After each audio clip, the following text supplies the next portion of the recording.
빌레몬서 1장 15절 말씀을 제가 읽겠습니다. 자리에서 일어나 하나님의 말씀을 경청하십시오. 아마 그가 잠시 떠나게 된 것은 너로 하여금 그를 영원히 두게 함이리니. 아멘. 자리에 앉으시기 바랍니다. 하나님께서 이 말씀으로 우리에게 은혜 주시기를 원합니다. 오네시모를 잃은 것은 어쨌든 오네시모의 주인이었던 빌레몬에게는 슬픈 일입니다. 근데 바울은 지금 그렇게 되었던 상황을 새롭게 해석해 줍니다. 오네시모를 잃은 것은 잠시 떠나게 된 것이고 이제 하나님은 그를 영원히 빌레몬에게 두게 하시려고 그렇게 하셨다는 말입니다. 과연 바울의 이 말이 뜻하는 바가 무엇일까요? 그래서 우리는 말씀 속에 한 사건을 통해서 그 실마리를 찾고자 합니다. 창세기를 보면 끝무렵에 요셉의 아버지인 야곱이 숨을 거두는 장면이 나옵니다. 이삭의 소생이었던 야곱은 친형인 에서에게서 장자의 명분을 교묘한 방법으로 빼앗았고 이어서 장자에게 허락된 축복을 아버지를 속여서 가로챕니다. 이 사건이 있고 난 후 야곱은 집을 떠나게 되었죠. 이어서 그는 일생을 눈물과 한숨으로 그리고 수많은 위협과 시련 속에서 살아야 했습니다. 그 가운데 그가 겪었던 가장 큰 아픔은 바로 그가 가장 사랑했던 부인 라헬의 소생 요셉을 잃은 것이었습니다. 그렇지만 하나님의 특별하신 은혜 그리고 야곱의 이 천성적인 생때 부리기 정신은 그 파란만장한 일생의 마지막을 영화롭게도 자녀들의 품 안에서 마치게 됩니다.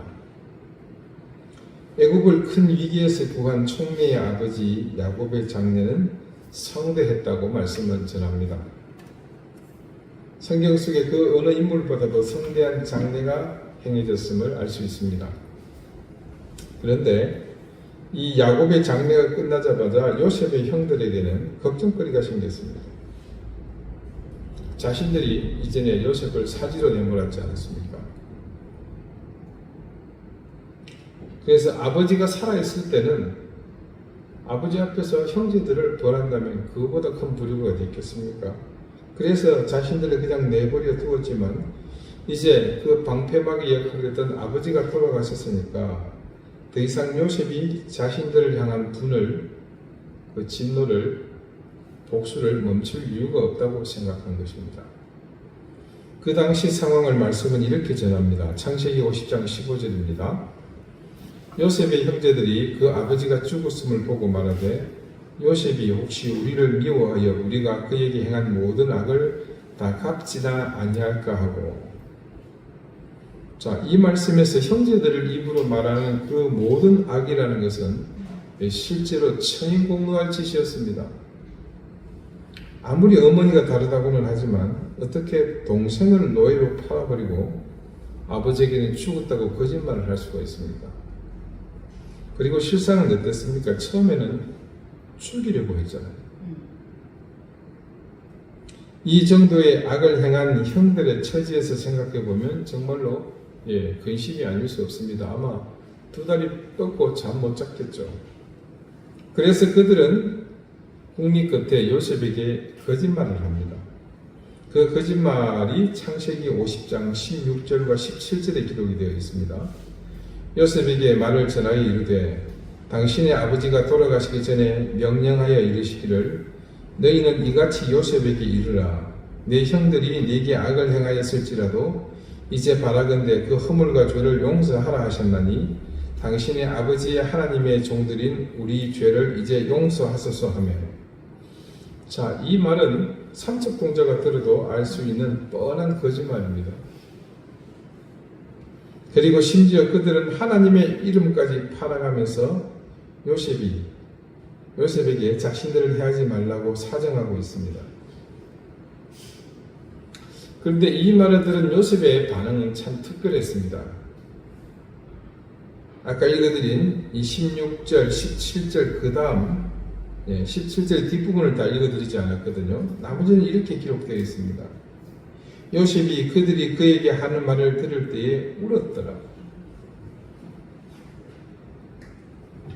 이 창세기에 요셉과 관련한 기사에서 울었다는 얘기가 몇 군데 나옵니다만 그 울었다는 것은 상황이 대부분 오랜 세월 만나지 못했던 형제들과 아버지를 만났을 때 그 감정이 북받쳐 오르는 것에 국한되어 있습니다. 근데 오늘 울음은 그 의미가 조금 그때와는 다릅니다. 여기서 요셉이 흘린 눈물의 의미가 무엇인지는 제가 따로 설명을 드리지 않아도 여러분이 충분히 짐작하실 겁니다. 자신의 진심을 알아주지 못했던 형들에 대한 서운함이 요셉에게는 얼마나 큰 것이었는지 이 눈물이 그것을 대변해 줍니다. 더구나 이미 요셉은 처음 형들을 만났을 때 동일하게 자기 뜻을 분명하게 밝힌 바 있습니다. 창세기 45장 5절 말씀입니다. 당신들이 나를 이곳에 팔았다고 해서 근심하지 마소서. 한탄하지 마소서. 하나님이 생명을 구원하시려고 나를 당신들보다 먼저 보내셨나이다. 이미 요셉은 형제들을 만나면서 모든 것을 깨달았습니다. 형들이 자신을 미워해서 노예로 팔아넘긴 것이 때려주기도 시원찮을 일이지만 그 일 때문에 그렇게 했기 때문에 자신이 결국에는 애굽의 총리가 될 수 있었습니다. 더군다나 무엇보다 이 극심한 흉년에 자신의 가족까지 모두 구원하게 되었으니 이거는 분명 하나님의 인도하심이 아니고는 있을 수 없는 일이라는 것을 깨달았던 거죠.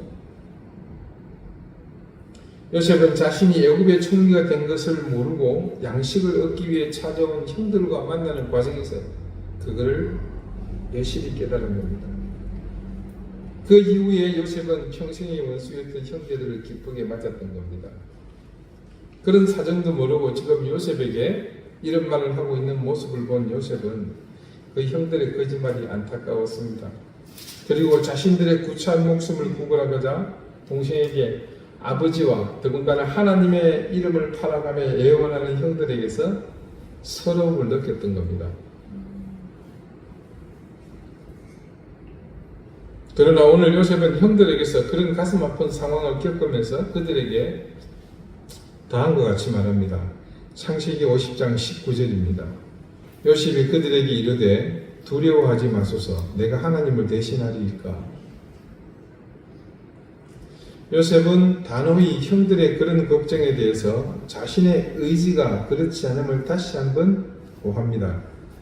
그리고 그 의지보다 더 중요한 일이 있다는 사실을 그 중요한 한 말을 형들에게 전합니다. 그 다음 20절입니다. 당신들은 나를 해하려 하였으나 하나님은 그것을 선으로 바꾸사 오늘과 같이 많은 백성의 생명을 구원하게 하시려 하셨나니. 정작 형들에게 복수할 수 없는 중요한 이유를 밝히고 있지 않습니까? 형들은 당연히 자신들의 악행이 지금 두려움과 보복을 대상으로 생각하고 있지만 요셉의 가슴 속에 있는 과거의 그 사건은 형들이 생각하고 있는 지극히 보편적인 그 상식의 테두리를 이미 넘어서고 있습니다. 우리는 요셉의 지난 삶에 대해서 잘 알고 있었습니다. 그의 삶이 어땠습니까? 어린 시절 그는 형들에게서 버림받았고 노예로 팔린 것 잘 압니다. 하지만 어땠습니까? 다행히 좋은 주인을 만났죠. 보디발이라는 황제의 시위대장의 집에 노예로 들어가게 됐죠. 그나마 그래서 삶이 조금 나아지는 듯 했습니다. 하지만 어떤 일이 일어났습니까? 그 주인의 방탕한 아내가 욕정을 풀려고 하다가 실패하죠. 그래서 모함을 당하고 어시군이 없게도 억울하게 옥살이까지 합니다. 과연 평범한 사람이라면 그런 역경을 온전히 감당할 수 있었겠습니까? 요셉이었기에 그것이 가능했습니다. 아니 엄밀히 말하면 하나님이 함께 하신다는 사실을 알고 있었던 요셉이었기에 가능했던 겁니다. 그런 일련의 과정에서 요셉의 태도는 일관되게 한 가지로 이어지고 있었습니다. 그것은 조금 전 말씀드린 것처럼 자신의 삶에 함께하고 계신 하나님을 보았던 겁니다. 그래서 그는 이 인생이 나라고 떨어지는 상황들을 모두 엮어서 하나님께서 그것을 선으로 바꾸었다 말하고 있는 겁니다. 객관적인 시각으로 보자면 정말 이 요셉의 인생은요, 지지도 재수 없는 요즘 말로 헬창 그 자체인대로 꼬일 대로 꼬인 인생입니다. 하지만 요셉은 그걸 뭐라고 부릅니까? 하나님의 선이라고 말하고 있지 않습니까? 그리고 그가 그렇게 믿었던 그 하나님의 선이 실로 엄청난 결과로 그의 인생에 다가왔습니다. 하나님은 요셉에게 꿈을 통해 앞으로 애국에 일어날 7년의 대풍년과 그 풍년을 기억도 하지 못할 정도로 엄청난 7년의 대기근이 일어난다는 그 사실을 알려주셨습니다. 그리고 그 사실로 요셉은 노예로 끌려와서 더군다나 감옥에 갇힌 죄수의 신분에서 일약 왕의 바로 아래 총리의 신분으로 수직 상승합니다. 이건 뭐 절차도 없고 형식도 없고 황당무계한 인사 시스템이죠. 아마 인류 역사에서 전부 후무한 일일 겁니다. 왜냐면요, 그게 하나님의 방법이거든요. 결국 이 모든 것의 배후에는 하나님이 진작에 이 현장을 계획하시고 의도적으로 그 형제들을 인도하시는 것으로 볼 수밖에 없습니다. 바로 오늘 요셉은 자신의 앞에서 있는 요셉이 고발하는 것처럼 자신을 해하려 하였으나 그것이 하나님의 의도하신 계획이었던 것입니다. 여러분, 어렵다는 것이 무조건 나쁜 것은 아닙니다. 나쁘고 비극적인 것이 있다면 그것은 바라보는 시각이 성숙지 못한 것, 그것이 비극인 것입니다. 여러분, 우리가 생각의 방향을 조금만 다르게 잡아봅시다. 우리가 당하고 있는 모든 환난의 주체가 하나님이시라는 생각을 해본 적 있으십니까? 하나님께서 우리 삶에 의도적으로 그렇게 하고 있다는 생각, 모두가 하나님의 의도하심이 아닐지 우리는 그걸 생각해 보아야 합니다. 오늘 당하는 각양각색의 여러분의 삶의 주변에 일어나고 이런 환난들, 그 가운데 하나님이 이 상황을 우리에게 어떻게 선으로 바꿀 것인지는 아무도 모를 일입니다. 하나님은 당신의 자녀들을 늘 그렇게 인도하고 계십니다. 다분히 의도를 담아서 그렇게 의도성이 짙은 인도하심으로 하나님의 자녀들을 섭리하고 계십니다. 여러분, 우리 2년 전에 룻기를 통해서 그 사실을 충분히 보지 않았습니까? 그녀는 부푼 꿈을 안고 이스라엘 땅 베들레헴에서 모압으로 이민 온 부잣집 도련님과 국제결혼을 했습니다. 근데 웬걸요? 아직 아이도 갖지 못했는데 그녀는 남편을 잃었습니다. 시아버지와 더불어 시아주버님까지 집안의 남자들이 세트로 줄줄이 세상과 빠이빠이 했습니다. 룻의 일생에 최대의 위기가 닥쳤습니다. 그러나 그것은 위기였지만 또 기회이기도 했죠. 자식을 낳지 않았기에 그녀는 새 출발할 기회가 있었습니다. 더군다나 선한 시몬 나오미는 그런 며느리들의 처지를 동정해서 새 출발을 종용합니다. 나 괜찮다. 나 신경 쓰지 말고 니들 갈 길 가라. 그러자 자신과 같은 처지의 손이동수 오르바는 잽싸게 눈물 몇 방울 날려주고 새 신을 신고 자기 인생 찾아갔습니다. 근데 룻의 선택은 달랐습니다. 이 위기 속에서 그녀는 자신을 원망하거나 팔자를 비관하기보다 더욱 성숙한 선택을 합니다. 그것은 시어머니를 쫓아 더 이상 미래가 보장되지 않는 타국으로 따라 나섰습니다. 우리는 이 룻의 선택에 난 결과를 잘 압니다. 보아스의 타작마당에서 일어난 그 거시기한 일을 통해 결국 룻은 이방 여인의 신분이었음에도 불구하고 그렇게 유대인들이 자랑에 맞지 않는 그들 족보의 중심에 서게 됩니다. 그들이 하늘의 별처럼 생각하는 다윗의 진주모가 되지 않습니까? 이 결과를 통해서 우리는 룻의 선택에 담긴 그녀의 성숙한 믿음의 진실을 알게 되었습니다. 그녀는요, 이스라엘 사람인 시아버지 엘레멜렉, 시모, 나오미, 기룡과 말론, 그 집의 모든 식구들보다도 더 하나님을 경외했던 사람입니다. 만약에 여러분 루스에게 그런 믿음이 없었다면요, 하나님을 경외하는 마음이 없었다면 그녀는 결코 시어머니 나오미를 따라 베들레헴으로 나서지 않았을 겁니다. 우리는 기억하고 있습니다. 루시 시어머니를 따라가겠다는 것은 그냥 그녀의 강력한 의지라고 말할 정도의 결단이 아니었죠. 그때 루시 어땠습니까? 루시 이르되 내게 어머니를 떠나며 어머니를 따르지 말고 돌아가라 강권하지 마옵소서. 어머니께서 가시는 곳에 나도 가고 어머니께서 머무시는 곳에서 나도 머물겠나이다. 어머니의 백성이 나의 백성이 되고 어머니의 하나님이 나의 하나님이 되시리니 어머니께서 죽으시는 곳에서 나도 죽어 거기 묻힐 것이라. 만일 내가 죽는 일 외에 어머니를 떠나면 여호와께서 내게 벌을 내리시고 더 내리시기를 원하나이다 하는지라. 루스는 이 말씀을 통해 알 수 있듯이 자신의 결정이 아니라 하나님의 강력한 의지가 있었음을 분명하게 밝혔습니다.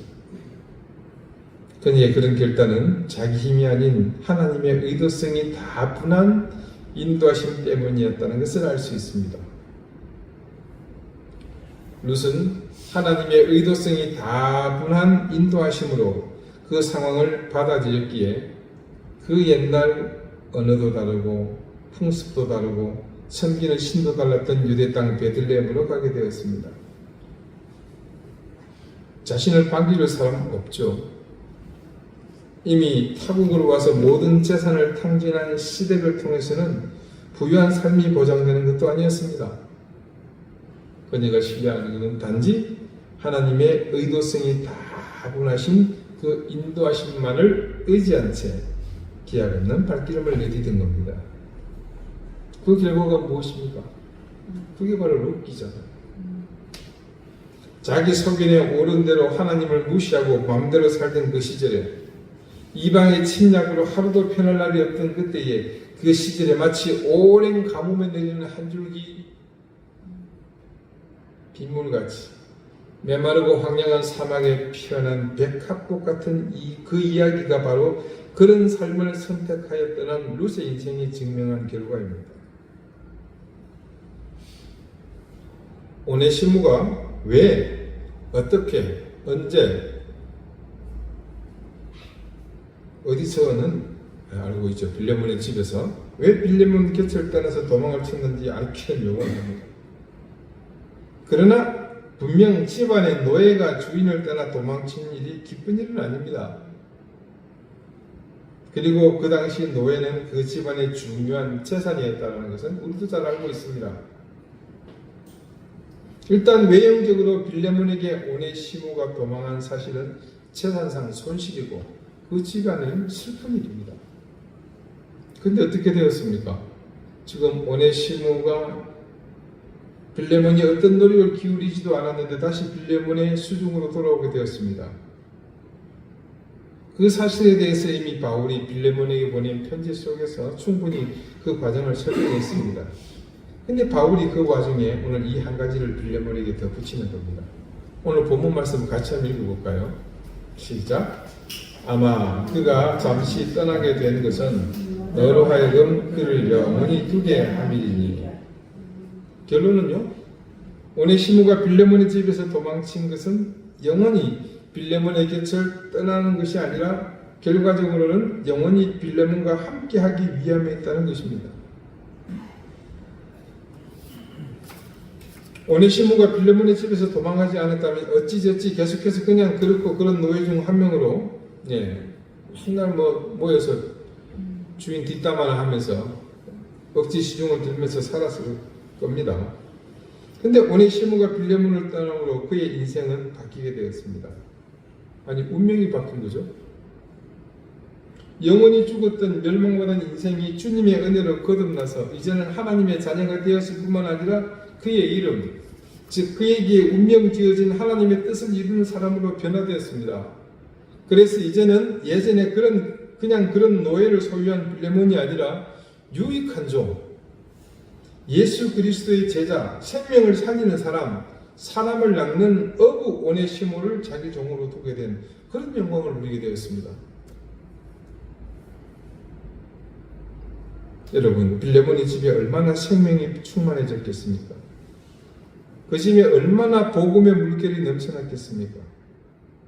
물론 빌레몬도 바울의 제자로 거듭난 하나님의 생명이 있는 자녀의 삶을 살고 있었지만 이제는 그와 더불어 더욱 박차를 가하여 복음의 나팔을 높게 불어댈 동력자가 생기지 않았습니까? 오늘날까지 이 빌레몬서라는 짧은, 우리의 생각이 뭐 있어도 그만 없어도 그만 이런 게 있었나 심지어 그런 생각이 들 만한 이런 말씀이죠. 여러분, 이거 외에도 성경과 같은 종류의 외경들이 많습니다. 충분히 훌륭하고 분량도 많고 그런 것들보다 가치가 더 할 수 있는 이 작은 편지 한쪽이 정경에 실려 우리에게 이런 감동과 은혜를 줄 수 있는 것은 바로 이런 사실에 대한 명확한 증거입니다. 빌레몬에게서 잠시 떠났던 오네시모가 얼마나 위대한 사람으로 변화되었으면, 그리고 그 오네시모를 통하여 빌레몬이 더욱 복음의 중심을 살았는지 말입니다. 사랑하는 우리 교우 여러분, 세상은 점점요 물질, 황금 만능의 세상으로 바뀌고 있습니다. 세상에서 황금의 힘이 점점 강해지면요 당연히 복음이 설 자리도 줄어듭니다. 모든 게 돈으로 해결되고 돈으로 구분되는 세상에서 인간의 심령에 하나님의 설 자리는 자연 그 돈에 의해서 밀려나고 맙니다. 제가 전에 우스갯소리로 지나가면서 이런 말씀 드렸던 거 혹시 기억하실까요? 예수님요 교회 안에서 돈 고작 1억에도 못 이깁니다.